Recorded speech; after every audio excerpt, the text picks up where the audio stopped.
송가대 특송도 늘 들을 수 있던 게 아니었구나 하는 생각이 듭니다. 그죠? 어려운 가운데 속에서도 특송을 했는데 또 이렇게 갑자기 확진자가 또 생기거나 이러면 특송을 또 절제해야 되는 순간이 또 올 수도 있으니까 특송할 때 여러분들 감사했으면 좋겠습니다. 네, 오늘 수고하셨고요. 오늘 성경을 좀 살펴보도록 하겠습니다. 야곱에 대해서 오늘 이제 세 번째 시간인데요. 야곱의 인생에 있어서 이 야복 나루터의 사건은 굉장히 중요한 사건입니다. 야복 나루터 이 사건을 우리가 어떻게 볼 것인가 라고 할 때에 이렇게 해석을 하는 경향들도 있습니다. 어떻게 해석을 하냐면 야곱이 인생에 위기를 맞게 되었다. 위기를 맞게 되니까 야곱이 야복 나루터에 홀로 남아서 열심히 하나님 앞에 기도했다. 열심히 기도했더니만 하나님께서 야곱의 기도를 들어주셔서 야곱을 축복하셨다. 그래서 야곱이 멋지게 그의 인생의 위기를 이겨낼 수 있었다. 이렇게 해석을 할 수도 있습니다. 이것이 틀린 해석이냐라고 생각한다면 저는 그렇게 아주 틀리다라고 얘기하진 않겠지만 여러분 팥죽은 콩으로 쏘는 게 맛있을까요? 팥으로 쏘는 게 맛있을까요? 팥죽은 팥으로 쏘야 맛있죠. 틀린 해석은 아니지만 콩으로 팥죽을 쓰는 것과 같은 해석일 수 있다라는 생각을 하고요. 정확한 해석은 좀 아니다라는 생각이 듭니다. 오늘 성경에 대한 정확한 해석을 제가 여러분과 함께 좀 해나가길 원하고요. 우리가 성경에 대해서 바르게 이해함으로 말미암아 우리의 신앙 생활을 하나님 앞에서 바르게 해나가는 데 도움을 얻는 이 시간이 되길 소원합니다. 먼저 이것이 야곱의 어떤 기도다라고 이제 생각할 수 하게끔 만드는 이제 이유들이 있어요. 결론부터 얘기하면 야곱의 기도는 아니에요. 오늘 이 야복 나루터는 창세기 32장 9절부터 12절에 보면은 야곱이 하나님 앞에 야복 나루터에서 기도했던 장면이 나오죠. 이렇게 기도합니다.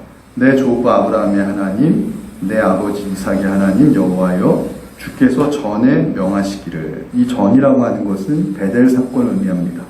지난 시간에 제가 베델 사건을 이야기했습니다. 이 베델은 하나님께서 야곱에게 축복을 보장하신 사건이다. 야곱이 처음으로 자기 하나님을 체험한 사건입니다. 그 전에 하나님이 야곱에게 축복하셨죠. 내가 너와 함께 할 것이고 너가 어디로 가든지 간에 내가 너를 지킬 것이고, 그 다음에 세 번째 축복이 뭡니까? 너가 지금은 삼촌 라반 집으로 피신 갑니다. 그곳이 어디입니까? 하란이죠. 아람 족속이 살던 데죠. 그러나 그곳에 있지만 하나님이 아브라함에게 지시한 땅이 어디였어요? 역사적으로 보면 가나안 땅이라는 걸 알 수 있습니다. 그러니까 아브라함의 그 일족은 고향이 가나안입니다. 가나안. 이 가나안 언제 가게 되죠? 나중에 이스라엘 백성이 여호수아를 통해서 가나안을 또 정복하게 되죠. 그때까지 하나님은 어쨌든간 아브라함에게 내가 지시할 땅으로 가라고 했는데 그 지시할 땅이 가나안이라는 것을 우리가 알 수 있습니다. 근데 어찌된 일인지 야곱은 지금 가나안 땅에 있지를 못하게 돼요. 그 이유는 말씀드리면 형 에서와 분쟁이 일어났기 때문에. 그래서 형 에서가 야곱을 죽이려고 하니까 피신을 가죠. 어머니 라헬이 어느 사람입니까? 하란 사람입니다. 부두엘의 족속의 자녀입니다. 그러니까는 야곱에게 삼촌이죠. 삼촌 집으로 급히 피신을 보내는데, 세 번째 베델에서 하나님이 야곱에게 축복하셨던 것이 무엇이냐면 언젠간 너가 다시 고향 땅으로 돌아오게 할 것이다 라는 게 세 번째 축복이었고, 네 번째 축복이 뭡니까? 내가 너 조부 아브라함에게 약속했던 이 땅을 너에게 줄 것이다. 야곱은 아브라함에게 있어서는 손주입니다. 그래서 아브라함에게 하셨던 이 축복이 아브라함 당대에 끝나는 것이 아니라 아브라함, 이삭, 야곱, 그리고 요셉, 언제까지? 예수님까지 계속 하나님이 그 약속이 유효할 수 있도록 내려가게 하십니다. 그래서 신앙의 축복은 무엇이냐면요, 기독교의 신앙이 하나 원리를 하나 얘기할게요. 당대에 내가 하나님 만나서 끝나는 것이 아니라 기독교의 신앙은요, 전수가 되는 거예요. 아버지로부터 아들에게, 그 다음에 이 아들은 손주에게, 또 증손주에게. 기독교의 신앙은 당대로만 끝나는 것이 아니라 약속의 자손을 통해 가지고 하나님의 그 약속을 실현해 가겠다는 것이 기독교 신앙의 원리입니다. 할렐루야. 이거를 우리가 알고 하나님을 믿어야 됩니다. 내 때에 하나님이 축복을 다 끝내고 내 때에 다 실현하는 것이 아니라 내 때 하지 못한 것은 내 자손 때에, 내 자손 때 이루지 못한 것은 그 다음 때에. 기독교는 그걸 계대라고 하는데, 계대. 세대가 신앙을 계승한다 그래서 계대라고 하는데, 이 계대 신앙입니다. 이 네 가지 축복을 야곱은 정확하게 기억을 하고 있었어요. 기억하고 있다가 오늘 하나님한테 요구하는 겁니다. 기도를 할 때 9절에서 하나님, 분명히 전에 내게 명하시기를 내 고향, 내 족속에게 돌아가라, 내가 내게 은혜를 베풀리라 하시지 않았냐고 말씀을 근거로 붙들고 기도를 합니다. 그래서 우리가 기도할 때 하나님은 약속을 변개치 아니하시는 하나님이니까 하나님이 말씀하셨던 약속을 붙들고 기도해라 라는 가르침이 분명히 있습니다. 근데 우리는요, 이제 입체적으로 좀 생각할 필요가 있습니다. 입체적으로 생각할 필요가 무엇이냐면 성경도 전후 맥락 속에서 해석을 해야 되는 것이고, 하나님께서도 전후 맥락과 배경과 그 다음에 하나님의 그 의도를 파악해서 성경을 해석해야 됩니다. 우리가 너무 유치하게 문자적으로 이렇게 해석을 해버리면 무지로서 오류가 생길 수도 있고, 어떤 사람은 의도적으로 그 사람의 말꼬리를 붙잡고 약점을 그렇게 이용하는 그런 것일 수도 있습니다. 예를 들면 그런 겁니다. 잘못된 적용이 무엇이냐면 하나님이 말씀하신 것에 대해서 말씀을 지키시는 분이니까 하나님의 말씀을 붙들고 기도해라. 이거에 잘못된 예를 제가 말씀드릴게요. 우리 막내가요, 특별히 그래요. 제가 지나가다 한마디 얘기하면 그걸 딱 들었다가 아빠가 나한테 뭐 해준다고 하지 않았냐고. 그러니까 사내라고. 근데 상황이 달라졌어요. 상황이 달라지면은 그거는 당연히 이해를 해야 되는데 걔는 그러지 않습니다. 자기가 얻고 싶은 것을 위해서 상황이 달라지건 뭐건 무조건 얘기했으니까 해내라. 이제 이거는 초등학생 수준이에요. 근데 우리 세 명이 다 그러진 않았습니다. 얘만 유독 그렇습니다. 야곱 같은 애인지도 모르겠어요. 갑자기 생각해보니까. 그게 잘못된 예예요. 우리가 신앙생활도 잘못할 때가 많아요. 알면서도 일부러 그럴 때도 있고 몰라서 그럴 때도 있고. 근데 오늘 야곱이 하나님 앞에 일전에 베델에서 하나님이 하셨던 말씀을 붙들고 하나님 약속 지켜내라고 요구하는 게 이게 성숙한 기도인가? 성경은 그렇지 않다고 얘기합니다. 결론부터 제가 쉽게 말해드리는 거예요. 그리고 남아서 했는데 응답이 안 와요. 9절부터 12절 기도했는데 응답이 안 와요. 야곱은 너무 힘들어가지고 이제 야복 나루터에서 홀로 남아가지고 있습니다. 거의 체념한 채로 있습니다. 근데 그때 하나님이 야곱을 찾아옵니다. 어떤 사람이라고 표현하는데 어떤 사람이 야곱을 찾아오죠. 그리고 밤새도록 씨름을 하죠. 여기서 어떤 사람이라고 하는 것이 하나님이라고 하는 것은 나중에 그곳 이름을 분이엘이 어떤 뜻이냐면 하나님을 받는데도 내가 내 목숨이 무사했다. 내 목숨을 건질 수 있었다. 하나님을 보면 죽는 건데 원래 구약시대 때는 인간 안에 죄가 있기 때문에 죄를 가진 채로 하나님을 보면 죽습니다. 그런데 그래서 모세도 하나님을 볼 때 얼굴에 수건을 가리고 봤는데 야곱이 그날 하나님을 자기가 봤는데도 죽지 않았다. 내 목숨이 보존됐다. 그래서 그곳 이름을 브니엘이라 하였더라. 라는 것을 통해서 이 어떤 사람이 하나님이셨구나 라는 것을 알 수가 있습니다. 하나님이 야곱과 밤새도록 씨름한다라는 내용이에요. 이 야복 나루토는. 그런데 이 야복 나루토에서 야곱이 하나님과 겨루 씨름한 것이 야곱의 기도가 아닌 이유가 있습니다. 첫 번째는 무엇이냐면 야곱의 기도라면은 야곱이 먼저 하나님 앞에 기도를 하는 거예요. 그러니까 우리가 이제 자꾸 이런 오류가 왜 생기냐면 우리는 보통 기도를 옛날 사람들은 어떻게 배웠냐면 산에 올라가서 소나무 하나 뽑아야 돼. 그래서 뭐 나무가 뽑히나 내가 뽑히나 막 안고 막 낑낑 막 붙들고 막 예전에는 막 그런 경험들 아마 다 해보셨을 겁니다. 산에 한번 올라가서 나무 하나 뽑고 내려와 막 전도사님들이 안 그러면 못 내려와 막.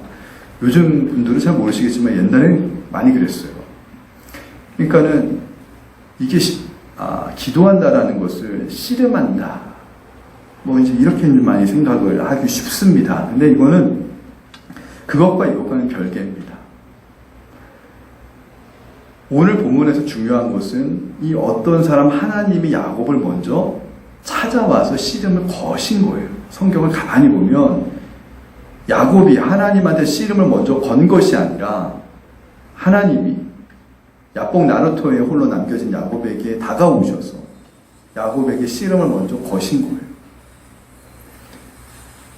그렇기 때문에 이것은 야곱의 기도가 아니라 정확하게 이야기하면 하나님이 야곱을 트레이닝 시킨 바로 그런 사건입니다.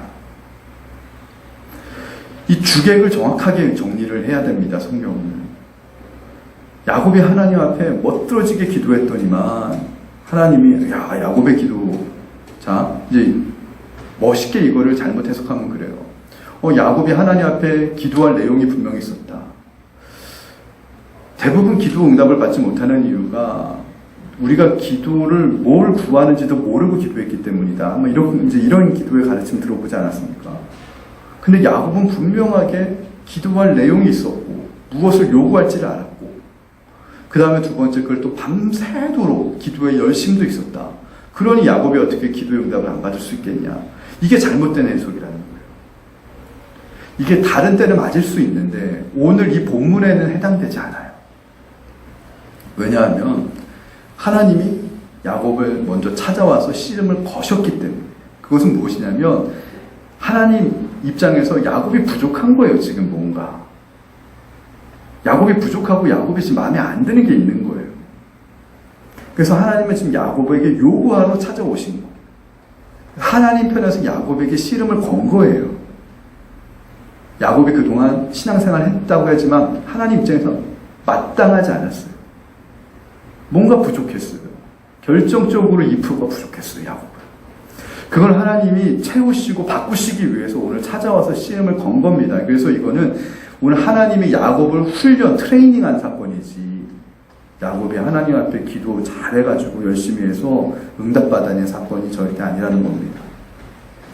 전자처럼 신앙생활을 해도 구원을 못 받냐? 아닙니다. 구원 받을 수 있습니다. 근데 제가 말씀드리면 하나님 앞에 신앙의 열매를 맺지 못해요. 성경을 제대로 알고 신앙생활을 해야 신앙의 열매를 제대로 맺을 수가 있습니다. 신앙의 축복을 정말 받고 싶으면은 성경을 보는 눈이 열려야 되고요. 내 인생이 정말 하나님 앞에서 신앙으로 바르게 변화되고 싶다 한다면 성경이 제대로 우리 안에서 쪼개져야 됩니다. 그래서 제가 사실은 성경을 여러분들에게 어떻게 하면 좀 제대로 알려드릴까 싶은 거죠.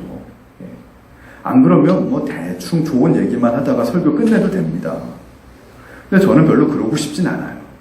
좋은 얘기, 그냥 뭐 목사님이 하는 게 뭐 나쁜 얘기 하겠냐, 좋은 얘기거지. 뭐 그렇게 해도 구원이야 받겠죠. 근데 매력이 없어요. 능력이 없고요. 그리고 하나님 앞에서 신앙생활에 기쁨이 없어요. 영적인 기쁨과 만족은요 자기가 알아요. 내가 주일날 나와서 예배드리고 신앙생활하는 게 어떤 분은 너무 감사하고 감격이 되고 감동이 되고 힘이 되는 분이 있고, 어떤 사람은 그냥 자기가 알아야 속이 걸쩍지근하고 밋밋하고 그런 사람도 있어요. 근데 이왕 신앙생활 할 거면 하나님 앞에서 변화되고 축복받고 은혜받고 좀 그런 신앙생활 해야 되지 않겠습니까? 할렐루야. 그러니까 성경을 제대로 알자라는 거예요. 자, 그러면 하나님께서 두 번째 질문입니다. 야곱의 어떤 부분이 부족했을까? 라는 겁니다. 자, 야곱에 대해서 우리가 세 번째 시간인데 두 시간을 저한테 들었던 분은 좀 알 겁니다. 야곱이 어떤 사람인 거라는 것을. 야곱은요, 예수 그리스도의 필요성을 알았던 사람입니다. 그러니까 야곱은 어떻게 보면은 모태 교인이에요. 모태 교인의 대표적인 예가 야곱입니다. 성경에 보면은 다 어떤 대표적인 특징이 있는데, 아브라함은 어떤 특징이 있을까요? 아브라함의 이야기가 왜 성경에 기록되어 있을까요? 아브라함은 부르심, 하나님께서 은혜로 선택하시고 부르신다는 것을 보여주는 대표적인 상징입니다. 우리 그러잖아요. 수없이 많고 많은 사람들 중에 하필이면 하나님이 나처럼 보잘것없는 사람을 선택하셨지? 왜 나를 위해서 하나밖에 없는 독생자 예수 그리스도 십자가에 달리시기까지 했지? 이런 거에 대한 질문, 이런 거에 대한 궁금증이 한 번쯤 다 있는데, 그거에 대해 해답을 제공해주는 인물이 아브라함이에요. 하나님이 은혜로 선택하신다는 거예요. 하나님이 주권적으로 선택하신다는 거예요. 그리고 축복은 약속으로 이루신다는 거예요. 그게 아브라함이고, 이삭은 무엇이냐? 그 하나님이 선택한 하나님의 자녀의 이 약속의 이 축복은 아까도 제가 얘기했잖아요. 당대 끝나는 게 아니라 세대를 계승하면서 약속의 유업이 있다라는 거예요. 그래서 이삭은 예수 그리스도를 의미하는 것인데, 약속의 후손으로 올 예수 그리스도를 의미하는 것이죠. 이것이 갈라디아서 3장 16절에 나오죠. 아브라함의 후손이 여럿이 아니라 한 사람을 가리키니 이는 곧 예수 그리스도시라. 갈라디아서 3장 16절에 정확하게 기록되어 있습니다. 약속의 유업에 대해서 상징하는 인물이 이삭이에요. 그럼 야곱은 무엇이냐? 성화. 아무리 구원받고 택함받은 사람이라도 성화, 거룩하게 될 필요가 있다는 거예요. 야곱은 구원은 받았지만 거룩하지 못한 사람이었어요. 예수 그리스도의 구원에 대한 필요성을 머리로 알고 몸으로 느낀 사람이지만 욕심이 충만한 사람이었어요. 정욕이 충만한 사람이었고 꾀가 많은 사람이었어요. 자기 인생을 얼마든지 자기가 핸들링하고 자기가 조작할 수 있다고 생각한 사람이었어요. 내 인생을 하나님이 이끄시는 거야, 이게 아니라 내 인생은 내가 이끄는 거야. 하나님은 그저 그걸 뒤에서 밀어주시고 도와주시는 분이야. 하나님은 내 인생의 보조원이야. 이 정도로 생각하는 사람의 대표적인 인물이 야곱이에요. 그래서 모태신앙인들이 보면 신앙은 있는데 신앙이 뜨뜻미지근해요. 자기 마음대로 살아요. 그런 사람을 위해서 하나님이 야곱이라고 하는 인물을 기록한 거예요. 그럼 요셉은 무엇이냐? 야곱의 자녀 요셉이 있잖아요. 야곱의 뒤를. 요셉은 영화. 야곱은 자기 죄 때문에, 자기 부족함 때문에 고난과 트레이닝을 받지만 요셉은 사명 때문에 훈련받아요. 고난을 받더라도 사명 때문에 훈련받아요. 선교사 목사가 되고 사명 감당하면서 훈련받는 거예요. 그래서 성화보다 더 한 단계 상승한 영화의 단계를 보여주는 게 요셉이에요. 그래서 아브라함부터 요셉까지 이게 이제 원 역사예요, 이스라엘에. 그 아브라함, 이삭, 야곱, 요셉이 각각 오늘날 우리 그리스도인들에게 상징하는 의미가 있어요, 그 인물이. 이 인물들이 메시지를 전하는 다 하나의 유형들이 있어요. 그래서 기록이 된 거예요. 근데 다시 한번 얘기하면 야곱은 그런 거예요. 자, 우리가 예수 그리스도를 믿는다라고 할 때 오늘 굉장히 중요한 말씀이 나가는데 예수 그리스도를 믿는다라는 것은 뭘 믿는다는 겁니까? 잘 들으세요. 첫 번째는 예수님을 구주로 믿는다라는 거예요. 구세주, 세이비어. 예수님을 나의 구주로 믿습니다. 예수 그리스도가 나의 구주십니다. 이건 뭐냐면 나를 죄로부터 구원하신 구원자라고 믿는 거예요. 그리고 두 번째는 예수 그리스도를 믿는다는 게 두 번째 의미가 있어요. 그건 뭐냐면 초대교회 사도들을 보면 그러죠. 주 예수 그리스도를 믿으라 그래요. 여기서 주는 뭐예요? 구주가 아니라 주인 주자예요. 로드예요. 영어로 얘기하면 앞에 구세주는 세이비어라면 두 번째 주는 구주는 주인 주자 로드예요. 로드. 내 인생의 주인이라는 거예요. 나를 죄로부터 구원하신 구세주 예수 그리스도는 나의 구원자가 되셔서 이제 내 인생의 주인이 된다는 거예요. 이게 두 번째예요. 그래서 우리가 주님이라고 하는 것은 세이비어가 아니라 로드예요. 우리 교회 학교 막 영어 하잖아요. 예, 영어로 막 주기도문 막 외우고 할 때 로드예요. 로드. 주님이라는 거예요. 자, 그럼 어떤 게 쉽고 어떤 게 어렵습니까? 주님이 나를 죄로부터 구원할 구세주라고 믿는 건 쉬워요. 쉽기 때문에 많은 성도들이 여기에는 쉽게 동의를 해요. 근데 두 번째, 주님이 내 인생의 주님이시다, 주인이다 라는 것은 어려운 일이에요. 전생에 걸쳐서 해야 될 일이에요. 이게 성화예요. 그래서 두 번째 부분은 우리가 잘 안 믿어요. 그래서 오늘날 한국 기독교의 문제가 교회를 다니면서 왜 손가락질을 받냐면 예수님이 내 인생의 구세주인 건 아는데 예수님이 내 인생의 주인이라는 것을 머리로만 알고 이것이 실행이 안 되는 거예요. 그러니까 예수 믿는 사람들이 멋대로 사는 거예요. 예수님이 주인이면 그렇게 살 수가 없는데 예수님을 주인으로 머리로만 알지 그렇게 살질 않아요. 믿질 않아요. 그 대표적인 인생이 야곱이었다라는 거예요. 야곱의 인생의 전반전과 후반전은 어떻게 나눠지냐면 이 야복나루예요. 야복나루터 이전까지의 전반전의 야곱의 인생은 예수님을 구세주로 믿었는데 주인으로는 믿지 않았어요. 그래서 생겨진 위기였어요. 이 부분이 부족했기 때문에 하나님이 어떤 사람이라고 하는 이름으로 야곱에게 오늘 씨름하러 오신 거예요. 근데 참 재밌는 거는요. 야곱이 씨름을 했는데 밤새도록 씨름했는데 하나님이 야곱을 이기지 못하더라고 나와요.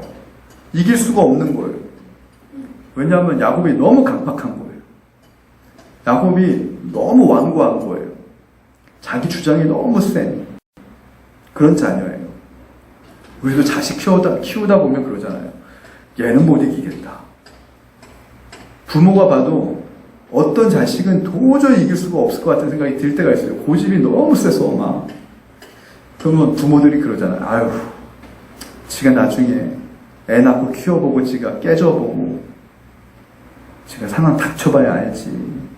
쟤는 말해도 몰라. 말해줘도 몰라. 못 깨달아. 그냥 냅둬. 그러잖아요. 오늘 야곱이 그런 거예요. 하나님이 야곱한테 씨름을 거는데 야곱이 항복을 안 해요. 야곱의 인생 방법을 보세요. 팥죽 한 그릇으로 형 에서한테 장자권을 샀다라는 것도 비겁한 일이고 치사한 일이에요. 야곱은 그렇게 긍휼이 많고 품이 넓고 이런 호인이 아니었어요. 거기다 이 아버지의 축복권도 속여서 또 받습니다. 하나님이 묵묵히 그냥 야곱을 지켜주세요. 왜냐하면 자녀니까. 은혜로 선택받은 자녀니까. 여러분 자식이 아무리 미워도요 자식을 버릴 수는 없는 거 아닙니까? 자식이 밉다고 때 되면 밥은 줘야 되는 거 아닙니까? 때 되면 신발 떨어지면 신발 사줘야 되는 거 아닙니까? 자식이 미워도 아프면 병원 데려가는 거 아닙니까? 부모는 그렇듯이 하나님도 똑같은 거예요. 야곱이 예뻐서, 야곱이 한 짓이 예뻐서 하나님이 야곱을 지켜준 것이 아니라 야곱이 은혜의 자손이니까, 약속의 자손이고 하나님이 선택한 자녀니까 하나님 포기하실 수 없었던 거예요. 근데 중요한 거는요, 야곱의 인생에 보세요. 야곱의 장자권과 야곱의 축복권을 야곱이 쓸 수가 있었나? 못 썼습니다. 야복 나루토에 왔는데 영적으로는 야곱이 장자인데 중요한 것은 야곱이 부자가 되고 거부가 돼서 돌아왔음에도 불구하고 형 앞에서 야곱은 자신이 무릎 꿇고 머리를 땅에 조아리고 에서를 주인이라 부르고요, 자기 종이라고 부르는 거예요.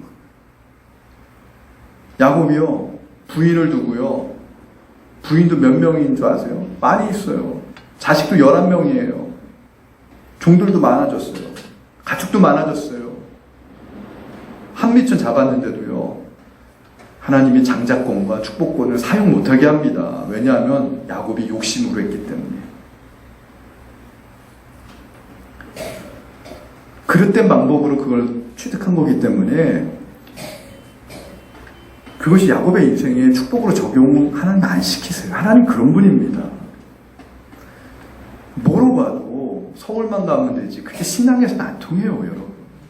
세상에서는 그게 통할지 몰라도, 세상에서는 남을 속이고 건물 올리고 남을 속이고 투자해서 돈 많이 부자가 될 수 있을지 몰라도 신앙의 세계에서는 안 통한다는 거예요. 정직하다는 거예요. 영적인 세계는요, 정직한 세계입니다.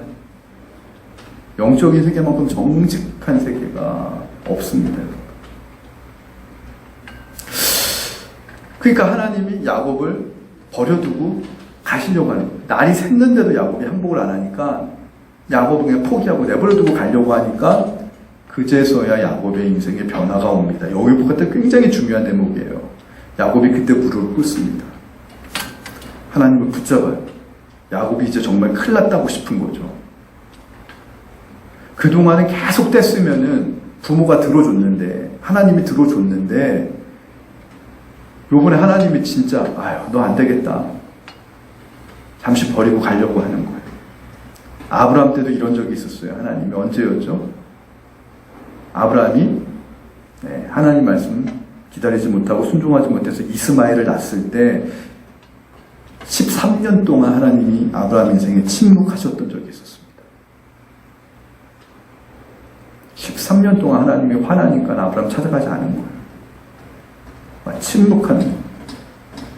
말씀을 봐도 말씀이 안 들어오고, 기도를 해도 기도줄이 안 잡히고, 막 영적으로 막 깜깜한 시간이 올 수 있는 거예요. 이스마엘을 낳았을 때. 오늘 그러한 시간이 재현되려고 했어요. 야곱의 인생에게. 근데 야곱이요, 그래도 약속의 자녀가 다른 거예요. 그래도 믿음이 남아있던 사람이 다른 거예요. 약속의 후손이. 하나님 떠나가려고 하니까 야곱이 그제서야 정신이 번쩍 들어가지고 하나님 앞에 붙잡고, 바짓가랑이에 붙잡듯이 붙잡고, 나를 축복하지 않고 어떻게 가시냐고.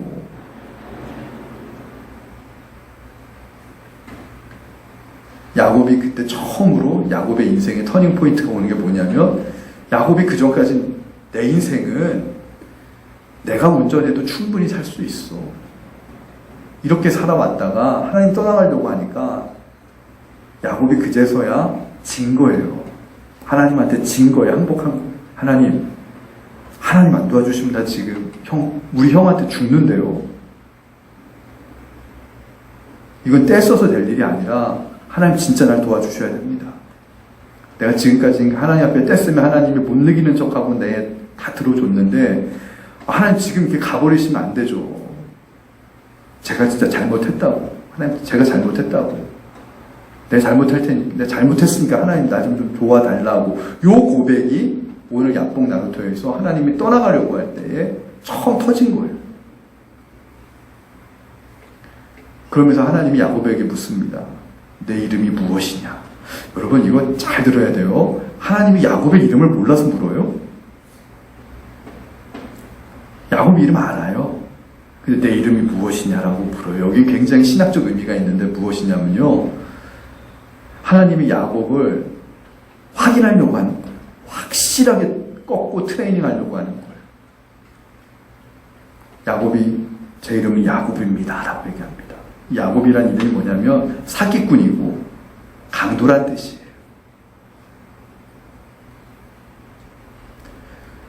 이 고백이 굉장히 중요해요. 기독교에서 간증이라고 하는 것이요, 제 3자가 볼 때는 되게 웃긴 거예요. 저 과거에 제가 첩을 두고 살았습니다. 초대교회 때 간증할 때 그래요. 제가 과거에 누구 도둑질 했습니다.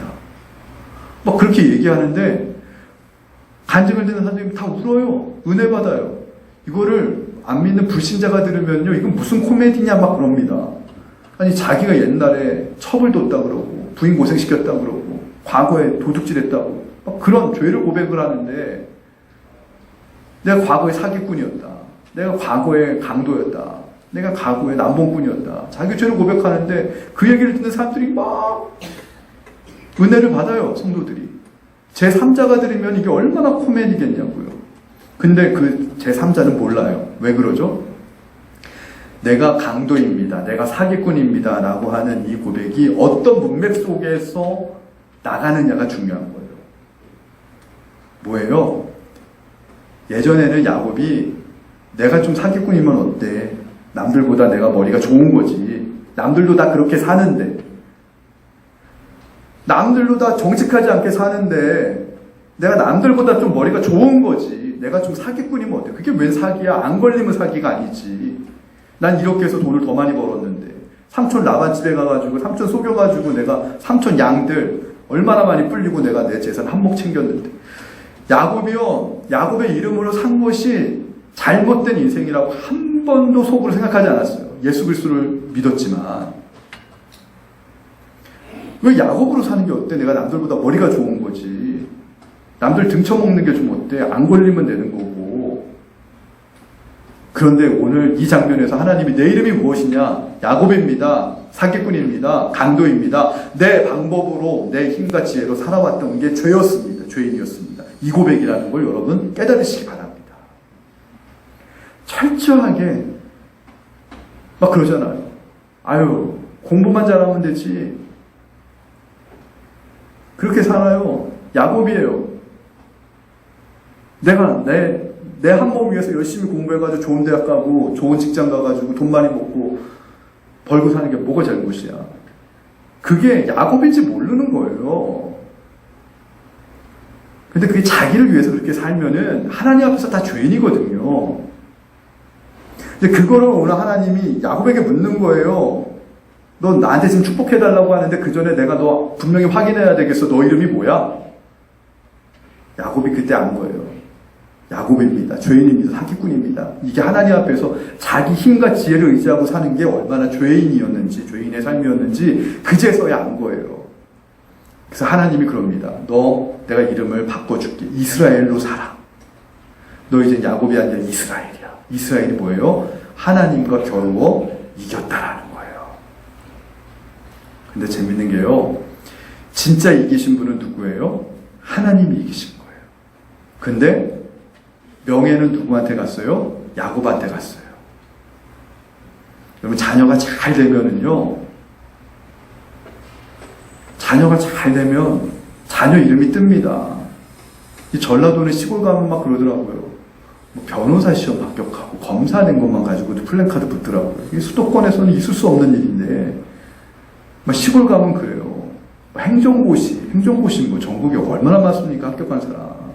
서울에서 그런 거 하면 창피한 일인데 난리가 나요. 제가 여기 가다가 플랜카드 보면 행정고시 합격했다고 막 동네방네 막 플랜카드 붙여요. 근데 제가 그래요. 명예는 아들이 다 얻는데, 행정고시 합격한 아들이 그 행정고시 합격하기 위해서 시골에 있는 부모는 소 팔고 등골 빠지게 농사 짓고 그랬을 거 아니에요. 고생은 누가 했어요? 부모가 했어요. 근데 명예는 누가 얻어요? 자녀가 얻어요. 똑같은, 오늘 야곱을 훈련시킨 분이 하나님인데 하나님이 우리 부모시거든요. 야곱이 하나님의 훈련을 잘 통과했더니만 대견하니까 자식 잘했다라고 하는 거예요. 자식 이겼다라고 해주는 거예요. 이게 부모 심정입니다. 제가 부모인데 자녀한테 가끔 제 자녀한테도 쓴소리 할 때가 있어요. 제가 잘 되려고 쓴소리 하는 게 아니라 자녀 다 잘 되라고 쓴소리 하는 거거든요. 자녀 잘 되라고. 그래서 자녀가 잘 되면 누가 기뻐요? 부모 기쁜 거예요. 부모한테 아무것도 안 돌아와도. 그런 거예요. 야곱이 하나님과 겨우 이겼다고 해도 변화된 야곱의 모습을 보고 하나님은 흐뭇하신 거예요. 그런 하나님이 바로 우리가 믿는 하나님이라고 하는 사실을 여러분 오늘 정확히 깨달으시고, 근데 오늘 참 위로가 되고 은혜가 되는 건 무엇이냐면, 부모는 때로는 자녀를 키우다 보면 막 포기하고 싶어질 때가 있어요. 고집스러운 자녀의 모습을 볼 때. 근데 하나님은 야곱을 보면서 지독하게 사랑하시고 지독한 모습을 갖고 계세요. 어느 정도까지 지독하냐면 하나밖에 없는 독생자를 우리를 위해 희생시킬 만큼 하나님은 지독하게 하나님의 약속의 자녀를 포기하지 아니하시고 간섭하시고 인도하시고 책임지시고. 그래서 오늘 야복 나루터에 야곱이 혼자 쓴 게 아니라 하나님이 야복 나루터에 야곱을 세우셨다. 야곱이 쓴 게 아니라 하나님이 야곱을 세우셨다. 하나님이 우리를 만들어 가신다. 이게 오늘 이 성경이 우리에게 주는 메시지입니다. 여러분, 빛고울 감리교회도 하나님이 만들어 가고 계시는 중이라고 저는 믿습니다. 하나님이 세워 가고 계시는 중이라고 믿습니다. 저와 여러분도 하나님이 야곱처럼 공사 중이라고 믿습니다. 여러분, 그래서 우리가 하지 말아야 될 일이 포기하면 안 돼요. 우리를 간섭하시고 우리를 다루시는 하나님의 손길, 하나님의 열심이 있다는 것을 안 이상 포기하면 안 됩니다. 오랜 시간이 걸립니다.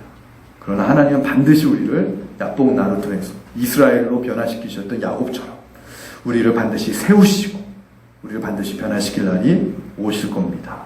그날을 믿고 늘 하나님 앞에 감사와 찬양과 영광을 올려드리며 신앙생활하는 저와 여러분이 됐으면 좋겠습니다. 오늘 말씀 생각